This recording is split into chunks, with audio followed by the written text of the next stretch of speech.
Welcome to Live Unashamed, where we pause the show and invite members of our team to talk vulnerably about their own recovery, things they're learning, the resources that are actually working, and what it truly means to live unashamed. We're talking about reaching out and what that means for us and everyone else who's listening. And reaching out and why it's important to recovery? Yeah. Oh. That. Thanks for fixing it. Just clarifying. Do you think you need fixing? Well, Steve, I think this is not about me, so we can move on. I actually believe it is about you as we speak from the I in our Live Unashamed episodes. So, Ella, I have a question for you. Why is it that you struggle to reach out? So I actually think this has a lot to do with my role in my family as the one who handles everything. A self-assigned role or a family-assigned role? I think, Isn't that kind of one and the same, though? I don't think my family ever, came out and said, you're the strong one who has to handle everything. But I think just through, experiences I had, that was the messaging I received. That, you've got to handle it on your own? Yeah. Okay. Reaching out is for weak people. Okay. We don't reach out. Or you don't. Other people can. I don't care if you have to. You're dealing with it. Yeah, I relate in some ways that showed up for me different. So I, in some ways, really held a hero child role. And so I was told by both my parents, oh, you're the one that doesn't have any problems. That was said out loud. Thank you for being the one who doesn't have any problems. Thank you for being the easy one. So the message I got was, I can't be the easy one. So Yeah. what are the different types of roles that can keep people from reaching out? Because it sounds like we're hitting on something early right there. I really resonate with it. What Ella said. I had a very similar role in my family. Are you an oldest child? No, I'm number 5, but Oh. I was always the most... Number 5 out of how many? 6. Yeah. I was always most emotionally in tune, even though I was constantly chasing those emotions No, I get away. it. It's as a family culture, being a part of Ella's family, that has... You mean as her father? Correct. Ella, I am your father. No. that is a generational. It's called Star Wars, bro. Well, I Keep know. up. Why are you saying it in a Kermit voice? That was my Chewbacca. That was not Chewbacca. Dad, do it. Oh, yeah, there we go. That's a good Chewbacca. Yeah. Let's hear your Chewbacca then. Whoa! Throw some shade and can't back that up. I'm ashamed. I thought it was Kermit. Here we awesome. go. Anyway, All right. keep going. Well, that was pretty good. There we It was go. better than mine. You want to give it a whirl? Yeah, we need a Chewbacca voice out of you. A female Chewbacca? We're here. No. No. No. So with the female Chewbacca. Guys, She didn't even try. I That was a can't. skip. We Yeah. need to move on. I would like to hear your Chewbacca voice. Holy crap. We interrupted my dad. I interrupt him. That's what this show's about. Me interrupting him and then people being mad that he doesn't share more because he has good stuff to Right. share and I talk over the And, top. and Welcome everybody to the show. And everybody sending Steve Oh, yeah, we emails do it about again. We gotta interrupting get that me. again. No, they heard it. They All can right, move it was on. in. All right. Yes, that is a generational for sure. That's Christy's family's culture. That totally got passed down. It was rub some dirt in it and move on. Right. Roll with the Yeah, wave. Roll with the punches. Yep. Was a super common saying. Ride the wave. Yep. And then just reaching out was something that it was a little less overt in my family, but it was just we don't talk about it. It's Sweep it under the rug. in my family. And so in either scenario, we're left with you just got to figure it out on your own. And I think that was as a part of early on in raising our family that we didn't do well. I think that's a good contextual example Yeah. of what happened in the Wilhite home. Yeah. But I also just want to say I just think in general in culture, there's just kind of a narrative for everyone. Everybody has a to hard not time talk reaching about out. it. Yeah. Because like women, it's like your job is to be showing up for everyone else and doing the thing. Yep. So you're a caretaker, you're a mom, or you're empowered, independent woman. So Yeah. there's kind of this like you have it together thing going on.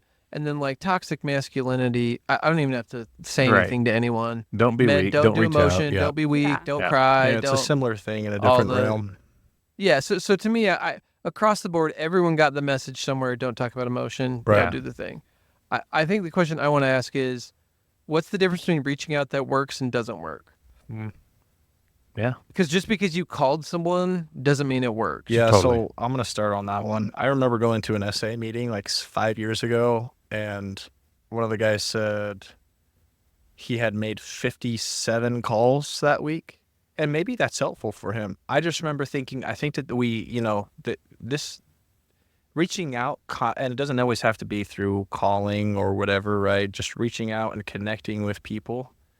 I think that the point is connection. The point is not how often you do it or in what ways you do it. You find a way that works for you, and you find people who use. I mean, that's the importance of community. But I don't know the way that we traditionally think about reaching out, especially in recovery from addiction, is necessarily been helpful for a lot of people. Because they're kind of doing the check the box of like, Yeah, it's like, I'm going to okay, text my buddy and be like, hey man, I'm reaching out to my sponsor today. Yeah. Hey, doing good. Thanks. Yeah. Can I also name something? I feel like a lot of the time I don't reach out because I don't know what I want out of the interaction. Or it's what your therapist So said to do or something like that. So I Yeah. struggle with that because I feel like there are a lot of people who care about me. I think I have strong brotherhood and community, and some women too that are in, that I work with, and Kayla and different people. I am with Ella in that the effort feels hard because it's like, this is heavy what I'm dealing with. And then I feel like there's an extra effort to like pick it up and show it to you. Yeah. So I'm already tired of holding this. So I'm holding whatever I'm holding. And I'm like, not only is this heavy, but now I have to pick it up and show it to James. So that Dude, I'm just like, amen. whatever. Dude, Yeah. I'm just like, you nailed it, man. That's a great way to Totally. say it. I get that. I'm just totally connecting with what you're saying. All right hail now. Steve. So when Wow, you're we went from Darth Vader kind of around to Chewbacca, and now we're back at the Emperor Palpatine stitch going on here. Yeah, no, that's so well put. Lightning. So when I struggle to reach out, as you know, Steve, I struggle to reach out. I will sit and hold it and carry it and tell myself that's my role and that's my job. And I'll tell myself that, oh, well, this person doesn't want to hold it because they're already holding their thing. I'll have this kind of subconscious. It's not like I'm sitting there stressing over it, but just kind of in the back of my mind, I sit and dismiss it all. You know? You're hitting on the thing for me when we started this episode. Elle, as you were talking, I'm kind of like circling my head. And so you guys can shoot holes in this or hail me again as I was As I just did. hailed. What I would say is, doesn't it just come down to worthiness? I don't feel worthy to take my burden and put it on you. Isn't that what this comes down to? I think there's two parts of it. I think that is the first part of it. The second part is you have to be really clear on what actually I'm not is sharing helpful I'm in not an sharing the interaction. hail with you. So splitting it into two doesn't get you the crown, bro. No, I think there's something to be said Yes. about. I actually do think that even when people do feel worthy, which that's Yeah, the biggest piece worthiness of the pie. is one. That's Sure, the biggest okay. piece of the pie. Thank you for giving me majority. Sometimes you can just have interaction with someone that doesn't feel validating, doesn't feel helpful, and it's like, hey, I'm Yeah. supposed to be reaching out. we have a history of this not working. And yes, exactly. Yeah. We have a history of this not working. Why is it not Yes. working? Yeah, It may that's be a good helpful to point, get really Sam. clear on what is it that we actually are looking for in reaching out Yeah, that's to what solving Ella the said. problem we're trying to solve. Yeah. That'd be the second piece. I guess the question I have, I guess it's two to split it. So I'm All sure I hails could find the Ham. So third. people, So tell me, this is probably some self-delusion or grandeur. So knock Probably. me off the pedestal here. I feel like when people reach out to me, I do a good job of holding well. Yeah, We're going that's back true. to the way I have like experienced that So I feel firsthand like when reaching out to people you. reach out to me, I'm like, I'm a good reacher outer to her, Yeah. right? And so like I just feel like I'm like I get Yeah. I don't know why I can't ask that of other people. Do you think it has anything to do with your ego? No, I'm not. No, I'm not no, taking that no. as a shot. Like, No, genuinely. I I want you to keep going. I have, because I'm curious as about I've done my work, it has everything to do with my ego. I'm like, I going. deserve to hold this by myself. I deserve. So da, the da, da. worthiness. Me, Yeah, the me. worthiness. And like, your ego gets in the way of so much stuff. Not you specifically. understanding. So I'm speak from the understanding. eye. My ego gets in the way of so much stuff for me, like, because I just want to be persecuted. Like, if I turn off the lights and it's not about me anymore, Oh, I'm that's terrified. savory. Because I'm Uh-oh. like, oh, it's not about me anymore. And there's a lot Wait, less control in that I stance get as well. victim-y. Yeah. You know what it is? This is what it is. This is my excuse. This is going to be our end of the episode. So all of you start asking, what's your actual excuse for not reaching out? Because it's not a good enough reason. Yeah. Just so you know, you're in your own whatever crap. That's what I'm saying. It's your You're ego. nailing on my excuse. So it is not, yeah, because they're all like, ooh, because you, I know where they're going, is because you're a big therapist guy, so don't need it. It's actually not. In fact, James is one who knows. I actually don't have that ego at all, just as a part of who I am. What it is I do a lot of holding of people. One of the things that got me into doing therapy was Kayla sitting with me, and then she's like, you cannot be on the phone for 3 hours every night talking to guys, which all those conversations, and early on, shout out to my boy Eric Comer, who's on our board of directors, he said to me, you get validation from helping other people. That's how you avoid what you're doing. Because you get on the, I'm hitting you hard. Yo, you're hitting me way hard right now. Because he's like, you get on the phone with people and talk about recurring. I'm not trying to be rude. It's really easy for you to hide in that because it's good works. But that's you. You get validation from that and then ignore what you actually need and what's going on in your life. So my victim-y is, I say to myself, you've heard me say it. I do so much holding of so many other people. I do such a good job at it, ego. And I'm doing so much holding other people that I'm just, and I've said it to Jeremy whenever I'm like, the last thing I want to do, Jeremy, has nothing to do with you, is pick up the phone and talk to someone about the things. Because I feel like all I do is talk about the things all day long with everyone all the time. But I think that is totally an excuse. What I'm really saying is I don't have the courage to be held. Because someone holding me versus holding is a completely different emotional experience. Amen. And so I'm in self-deception, and I get in ego the way I think you're defining it, Ella, a victim of like, well, because I do all this holding, and so I'm tired. So my self-care is to not have to, when what I'm really saying beneath that is, I'm not actually going to let someone hold me. I'm going to do it on my own. I do the same thing, Commitment Steve. to that agreement of doing it on my own. Do the same thing. And then I go help someone else to prove that I don't have time to know myself, but yikes.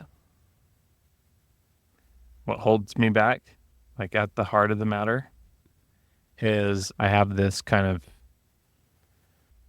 fear that people actually just really don't care. And so they actually just don't want to, because they might even hold it well. And in my mind, I'm like, this is a bother for them. They're pretending. They actually just don't care. Yeah, they're going to hang with the phone and be like, oh, that guy. Yes. And to think that is true is very painful for me. That will hold me back. And so leaning into letting people hold me can be hard because I'm afraid they don't care. Which I think you're naming your where the unworthiness comes up. Totally. Ella? Ego, the way that I'm wanting people to interpret it, isn't, I think the like subtext of that word gets kind of lost in like, your ego's so big, like how we use it these days. But I just mean ego as in self. Yes. And the reason we have an ego is like for survival purposes. It's a sense of self. Yeah. Yes. And Yeah. like that's been happening Yeah, you're talking since Latin. You're talking Yeah. yeah. the beginning of humanity. And so I think when I take the lights down off of myself, what I'm scared of is that people will truly see me. And like, if I'm not a victim, what am I? Right? Like you won't be justified for feeling how you're feeling or needing what you're needing. No, like I deserve this. Oh, That's the lights that I'm putting on myself of like, I deserve this. I deserve to hold this alone. And once I take down those lights, like I don't actually deserve this. Where's the attention? Where's the survival? You know what I mean? Does that make sense? Mm-hmm. And so I'm not important. I'm not different from anybody else. Like everybody wants to be loved. Right. If I can, I want to make sure I'm understanding you. If I'm not bleeding in the intersection, like no one's going to pay attention to me. Yes. And so if I take my ego out of it, then I'm like, this actually isn't important. You know what I mean? So I hope that makes sense to people who are listening. But it's kind of, for me, it's just kind of more of like a, I think to be direct, as someone in your reach or outer and pool, I think every time you've ever reached out to me, you've had to attach a narrative to it. like a qualifier? Yes, like a qualifier of like, hold on, let me explain the intersection I'm in so that I can justify this reaching out experience. yeah. And like if I could just I get that. I don't think turn you're down the alone in lights. that. If I could just turn down the lights and not feel like I deserve to be in pain, what's left is like I'm just in pain and that's fine. I would love to have that Ella reach out to me, actually. Sam, why aren't you reaching out? Oh, I don't reach out because I found when I was young that it was much easier to focus on other people than myself because I thought I was the problem in other people's lives. And So you're kind of in the James camp.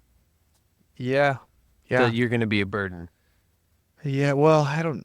It's slightly different for me. It's just that it's there's a feeling of safety in being that person for. It's kind of a mix That between safe, you and familiar mistake. yeah. Yeah. And if I can hop in I know on that. someone else's emotions and help them solve them, then I'm good enough. But when I Yeah. have to be The that person validation. for somebody, yeah. Yeah. And so it's kind of both ways, right? I have the wound of James and then the tactic of you, and it's A deadly dual threat. a deadly dual threat. Yeah, and that's been a big thing. I've actually addressed that in therapy at times. So it's certainly that's a favorite Excuse to not reach out. excuse. It's Yeah. a favorite excuse of mine for not So- reaching out. I'm going to have y'all decide what yours is. We're out of time, but I'm going to name mine because it just came clear. So I had a dude from boot camp reach out after this last boot camp in Arizona who he would tell you I have helped him in his life. Not denying that, not hunting what is. And he left me a voicemail, and you know who you are. And he said, hey, I know this is probably different, awkward, or whatever, but you talk about how you don't text and you're bad at texting. So I decided to call you and leave you a voicemail.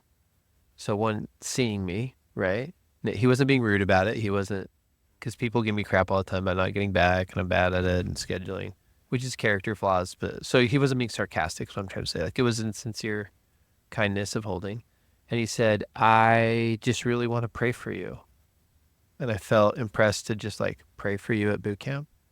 And it's not weird. It wasn't like some weird girl's like, I am your savior. Or it wasn't weird. He's just like, I just felt impressed to pray for you. And I just didn't have the courage to like come up to you and say like, can I pray for you? And so I want to follow up on that courage and do it.